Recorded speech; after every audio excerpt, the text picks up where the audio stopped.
নমস্কার, আপনারা দেখছেন বাংলা বার্তা ইউটিউব চ্যানেল। জানাবো আজকের বাছাই করা কিছু গুরুত্বপূর্ণ খবর। প্রধান সংবাদগুলি জানার আগে শুরুতেই দেখে নিন আজকের হেডলাইন্স। উল্টে যেতে পারত দিল্লি নির্বাচনী ফল। কাটাকাটির ভোটে 14টি আসন হেরে গিয়েছে আপ এবং কংগ্রেস। রাজ্যে বাজেটে বিশাল চমক, বিপুল কর্মী নেবে মমতা সরকার। কোন কোন বিভাগে হবে নিয়োগ? আপদমুক্ত দিল্লি, রাজধানীতে বিজয়ের পর হাসতে হাসতে দাবি মোদীর। কেজরিওয়ালকে দিলেন বড় হুঁশিয়ারি। কৃষকদের জন্য সুখবর, প্রধানমন্ত্রী মোদী এই দিনে 2000 টাকার কিস্তি পাঠাবেন। দিল্লি নির্বাচনে জয় পেতে আরও একটি রাজ্যের রং হয়ে গেল গেরুয়ায়। নিয়ে 15টি রাজ্যে উড়ছে পদ্মের পতাকা। অভিযানে নামছে খাদ্য দপ্তর, সমস্যা সমাধানের পথ খোঁজায় লক্ষ্য। সঞ্জয়কে ফাঁসি নয়, এবার বৃদ্ধাকে ধর্ষণকাণ্ডে কি রায় দিলেন জাস্টিস অনির্বাণ দাস। রাজ্যে বিজেপি আসছে শুধু সময়ের অপেক্ষা। দিল্লি জয়ের পর টার্গেট বাংলা, বিরাট মন্তব্য সৌমিত্র খান। দিল্লিতে পদ্মঝড়, এর সব কারণেই বিজেপির কাছে ধরাশায়ী কেজরিওয়ালেরা। দিল্লির পদ্মঝড়ে চাঙ্গা বঙ্গ বিজেপি। শুভেন্দু বলছেন এবার বদল বাংলায়, কোনারের পাল্টা এবার 250। প্রিয় দর্শক, আপনি যদি আমাদের চ্যানেলে নতুন হয়ে থাকেন তাহলে আমাদের চ্যানেলটিকে সাবস্ক্রাইব করে পাশে থাকা বেল আইকনটি ক্লিক করে রাখুন পরবর্তী খবরের আপডেটগুলো সবার প্রথমে পেতে। আসছি বিস্তারিত খবরে। আগামী 12 ফেব্রুয়ারি রাজ্য বাজেট পেশ করবেন অর্থমন্ত্রী চন্দ্রিমা ভট্টাচার্য। সূত্রের খবর, বাজেটে বিপুল পরিমাণ নিয়োগের ঘোষণা করতে পারে সরকার। বিভিন্ন দপ্তরে চুক্তিভিত্তিক ও স্থায়ী বিলিয়ে কমপক্ষে 50,000 কর্মী নেওয়া হতে পারে। বছর ঘুরলেই বিধানসভা নির্বাচন, আর তার আগে মমতা সরকারের তৃতীয় মেয়াদের শেষ পূর্ণাঙ্গ বাজেট। আগামী 12 ফেব্রুয়ারি বিধানসভায় রাজ্য বাজেট পেশ করবেন অর্থমন্ত্রী চন্দ্রিমা ভট্টাচার্য। এই বাজেটে রাজ্যবাসীকে চমকে দিতে চলেছে সরকার। সূত্রের খবর, বাজেট বিপুল পরিমাণ নিয়োগের ঘোষণা করতে পারে। বিভিন্ন দপ্তরে চুক্তিভিত্তিক এবং স্থায়ী মিলিয়ে কমপক্ষে 50,000 কর্মী নেবে। সর্বাধিক নিয়োগ হবে শিশু এবং পুষ্টি সংক্রান্ত কেন্দ্রগুলিতে। আইসিডিএস এবং অঙ্গনওয়াড়ি প্রকল্পের অধীনে অঙ্গনওয়াড়ি কর্মী, সহকারী এবং সুপারভাইজার পদে নিয়োগ হবে। শিক্ষাক্ষেত্রে হবে নিয়োগ। সরকারি স্কুলে চুক্তিভিত্তিক শিক্ষক, শিক্ষা সহায়ক এবং রিসোর্স পার্সন নিয়োগ হবে। স্বাস্থ্য বিভাগের হবে নিয়োগ। Nursing sister, health assistant, pharmacist এবং মেডিকেল অফিসার নিয়োগ হবে। একালোরা সিদ্ধান্ত রেখে খেসারত দিতে হলো আম আদমি পার্টিকে। কংগ্রেসের সঙ্গে জোট হলে ভোটের ফলাফল উল্টে যেতে পারত। ভোটের পাটিগণিতের বিশ্লেষণ তেমনই বলছে, ভোট পণ্ডিতেরা তেমনই মনে করছেন। পরিসংখ্যান বলছে বিরোধী জোট ইন্ডিয়ার 2 শরিক আপ এবং কংগ্রেসের ভোট কাটাকাটির ফলে 14টি আসনে জয় নিশ্চিত করে নিয়েছে বিজেপি। শেষ পর্যন্ত ওই 14 আসনে দিল্লির ক্ষমতা দখলের লড়াইকে নির্ধারক ভূমিকায় উড়ে এসেছে। গত বছরের ডিসেম্বরে আপ প্রধান অরবিন্দ কেজরিওয়াল ঘোষণা করে দেন দিল্লির ভোটে তার দল একাই লড়বে। ফলে লোকসভা ভোটের মতো এইবার আপ কংগ্রেসের আসন বোঝাপড়া হয়নি। এককভাবে দিল্লির 70টি বিধানসভা আসনে প্রার্থী দেন কেজরি। ভোট গণনার পর দেখা যাচ্ছে কেজরির অতিরিক্ত আত্মবিশ্বাসী মাসুল গুনতে হচ্ছে আপকে। 22টি আসন আপের দখলে। বিজেপি পেল 48টি আসন। সংখ্যাগরিষ্ঠতার জন্য প্রয়োজন 36টি আসন। আপ এবং কংগ্রেসের ভোট কাটাকাটি না হলে সংখ্যাগরিষ্ঠতা হাতছাড়া হতে পারত বিজেপির। ইন্ডিয়া 2 শরিকে জোট হলে আরও অন্তত 13টি আসনে জয়ের সম্ভাবনা ছিল আপের। খাতা খোলার সুযোগ ছিল কংগ্রেসের কাছেও। আপের 2 প্রথম সারির নেতা কেজরিওয়াল এবং মনীষ সৌদা পরাস্ত হয়েছেন বিজেপির কাছে। ত্রিমুখী লড়াই, ভোট কাটাকাটি না হলে 2 নেতার জেতার সুযোগ ছিল।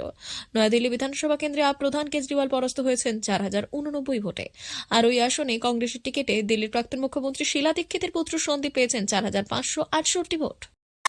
পদ্ম ফুটেছে দিল্লিতে। গেরুয়া শিবিরে খুশি নামে বিজেপির নেতৃত্বে চোখে মুখে সুখের জোয়ার।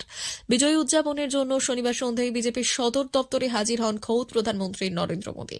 সেখানে তখন শুধুই কালো মাথার ভিড়। হাজির বহু কর্মকর্তা থেকে তাবর তাবর বিজেপি নেতৃত্ব। মঞ্চে উঠেই নিজস্ব ভঙ্গিতে উৎসাহী জনতার উদ্দেশ্যে হাত নাড়লেন প্রধানমন্ত্রী। তারপর যমুনাকে প্রণাম করে তিনি নিজের ভাষণ শুরু করলেন।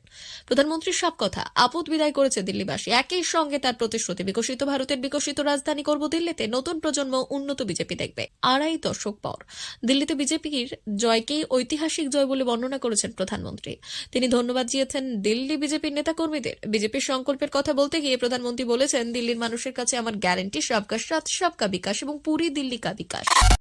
প্রধানমন্ত্রী কিষাণ সম্মান নিধি যোজনার তার অধীনে প্রতি বছর কৃষকদের 6,000 টাকার আর্থিক সহায়তা প্রদান করা হয়। আর এই প্রকল্পের আওতায় এখন পর্যন্ত 18টি কিস্তির টাকা কৃষকদের ব্যাংক অ্যাকাউন্টে স্থানান্তরিত করা হয়েছে। কৃষকরা দীর্ঘদিন ধরে 19তম কিস্তির জন্য অপেক্ষা করছিলেন এবং এখন তাদের জন্য স্বস্তির খবর।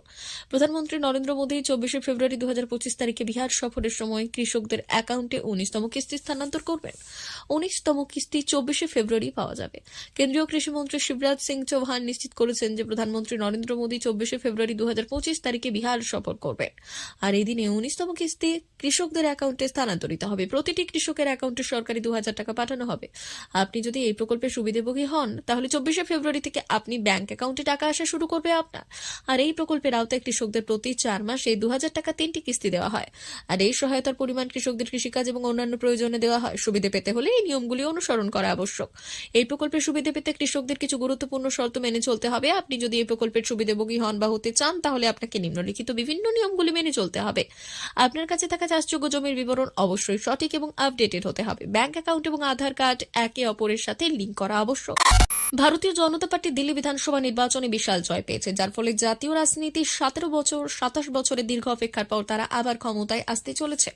70টি আসনের মধ্যে বিজেপি 48টিতে জিতেছে, যেখানে আম আদমি পার্টি মাত্র 22টি আসনে জয়লাভ করেছে। প্রধানমন্ত্রী নরেন্দ্র মোদীকে বিজেপি মুখ হিসেবে সামনে রেখে নির্বাচন পরিচালিত হয়, যা জনতার মধ্যে ব্যাপক সাড়া ফেলে। আর এই জয়ের মাধ্যমে বিজেপি নেতৃত্বাধীন জোট এখন 21টি রাজ্য এবং কেন্দ্রশাসিত অঞ্চলের সরকার পরিচালনা করছে। আর সব জায়গাতেই সেই চেনা মুখটি হলেন নরেন্দ্র দামোদর দাস মোদী। আগামী 8 এবং 9 ফেব্রুয়ারি রাজ্যের শাসক ব্লকে উপভোক্তা সম্পর্ক অভিযানে নামতে চলেছে খাদ্য দপ্তর। রেশন সংক্রান্ত বিভিন্ন সমস্যা এবং সমাধানের পথ খুঁজতে এই অভিযান তাই অত্যন্ত গুরুত্বপূর্ণ বলা যায়। গ্রাহকরা ঠিকমতো রেশন সামগ্রী পেয়ে থাকেন কিনা সেই সম্পর্কে জিজ্ঞাসার পাশাপাশি দুয়ারে রেশন সম্পর্কে কোনো সুপরামর্শ থাকলে সেটাও ওনারা লিপিবদ্ধ করবেন বলে সূত্রের খবর। রেশনে এখন যেটা বড় সমস্যা সেটা হলো সার্ভার সমস্যা। সার্ভার খারাপ থাকার ফলে কোনো সময় গ্রাহকদের প্রচন্ড ভোগান্তি হতে হয়। সার্ভার না থাকলে একদিকে যেমন গ্রাহককে দীর্ঘক্ষণ লাইনে দাঁড়িয়ে অপেক্ষা করতে হয়, আবার দুয়ারে রেশন রাজ্যে চালু থাকা রেশন ডিলার ঘুরে নিয়ে চলে গেলে সামগ্রী পেতে যদি বেগ পেতে হয় সেই বিষয়ে গ্রাহকদের মনে ভীতির সঞ্চার হয়। এছাড়াও রয়েছে আধার লিঙ্কের সমস্যা। আধার লিঙ্ক থাকার পরেও অনেক সময় গ্রাহকের রেশন কার্ড বন্ধ হয়ে যাচ্ছে বলে সেই গ্রাহক রেশন সামগ্রী পাচ্ছেন না। আর এইসব বিষয় যেমন রয়েছে, পাশাপাশি কোথাও কোথাও কিছু ডিলার দুয়ারে রেশন সামগ্রী ঠিক মতো পৌঁছে দেন না। পাড়ায় পাড়ায় গিয়ে বিল কেটে নিয়ে এসে দোকানে সামগ্রী দেন। আর এইসব বিষয়ে গ্রাহকদের কাছে সরাসরি পৌঁছে যেতেই সরকারের তরফ থেকে খাদ্য দপ্তরের এই সিদ্ধান্ত। আজিকর কাণ্ডে দোষী সঞ্জয় রায়কে কিছুদিন আগেই যাবজ্জীবন কারাদণ্ডের নির্দেশ দিয়েছিলেন কলকাতার শিয়ালদহ আদালতের বিচারক অনির্বাণ দাস। তিলোত্তমা নির্মম ধর্ষণ খুনের ঘটনায় অভিযুক্ত সঞ্জয়কে ফাঁসি না দিয়ে এই যাবজ্জীবন কারাদণ্ডের শাস্তি দেওয়ায় ব্যাপক জনরোষের মুখে পড়েছিল জাস্টিস দাস। রাজ্য জুড়ে ব্যাপক সমালোচনার মুখে পড়েছিল তিনি। এবার এই জাস্টিস দাসই সাজা ঘোষণা করেছেন আরও এক ধর্ষণ কাণ্ডের। বেলেঘাটার বৃদ্ধাকে ধর্ষণের ঘটনায় অভিযুক্তকে 7 বছর কারাদণ্ডের শাস্তি দিয়েছেন তিনি। আর একই সাথে জরিমানা বাবদ 10 লক্ষ টাকা দেওয়ার নির্দেশ দেওয়া হয়েছে। এখানে বলে রাখা ভালো, বেলেঘাটার যে বৃদ্ধাকে ধর্ষণ করা হয়েছিল 2021 সালে করোনা মহামারীর কারণে মৃত্যু হয়েছে তার।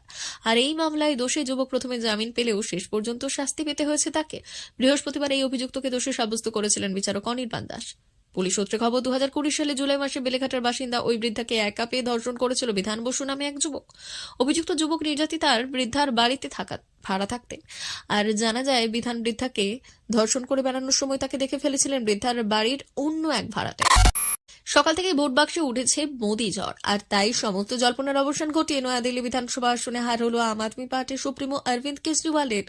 12 বছর পর তার দিকে মুখ ফেরালো জনতা জনার্দন। গেরুয়া ঝড়ে কার্যত ধুয়ে মুছে সাত ছাড়ু। আর এই মুহূর্তে মোদি ম্যাজিকে বুথ দিল্লিবাসী। আর দীর্ঘ 27 বছরে প্রথমবার দিল্লিতে সরকার গঠন করবে মোদির সরকার। আজ বিজেপির দিল্লি জয়ের পর স্টেট অফিস থেকে প্রথম প্রতিক্রিয়া জানালেন বিষ্ণুপুরের বিজেপির সাংসদ সৌমিত্র খা। সংবাদ মাধ্যমের মুখোমুখি হয়ে তিনি বললেন, মোদি ম্যাজিক।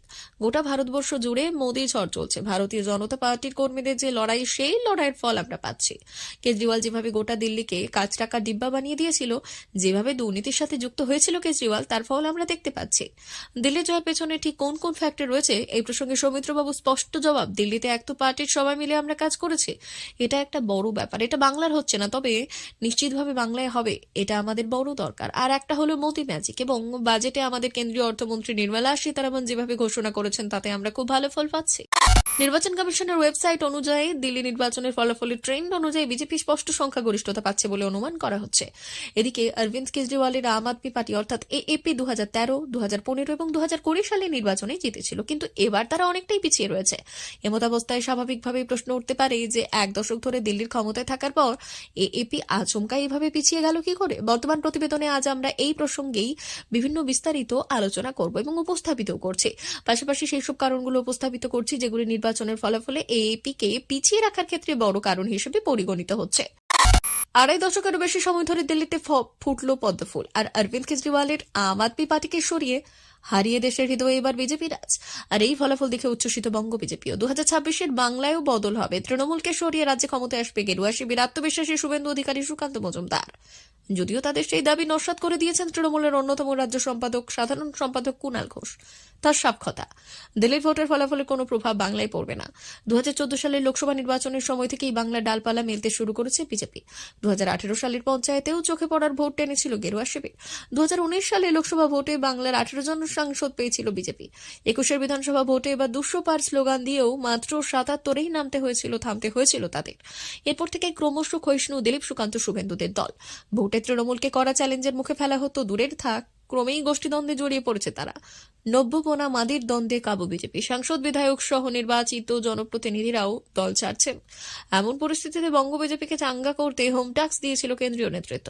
বলা হয়েছিল 1 কোটি নতুন সদস্য সংগ্রহ করতে হবে বঙ্গ বিজেপি নেতৃত্বকে, কিন্তু ঢাকঢোল পেটানোই সার। 1 কোটির ধারে কাছেও পৌঁছয়নি নয়া সদস্য সংখ্যা। উল্টে কেন্দ্রীয় নেতাদের কাছে নম্বর বাড়াতে এখানেও জালিয়াতি করার অভিযোগ উঠেছে বাংলার বিজেপি নেতাদের বিরুদ্ধে। আগামী বছর বাংলায় বিধানসভা ভোট, আর তার আগে কার্যত অগোছালো বঙ্গ বিজেপির সংগঠন। তার ফলে ভোট বাক্সেও পড়তে পারে। আর কিন্তু দিল্লিতে বিজেপির প্রত্যাবর্তন বাংলার গেরুয়া শিবিরের মরা গাঙে জোয়ার আনবে বলে আত্মবিশ্বাসী সুকান্ত, শুভেন্দুরা। প্রিয় দর্শক, এখনকার মতো খবর এই পর্যন্তই। ধন্যবাদ।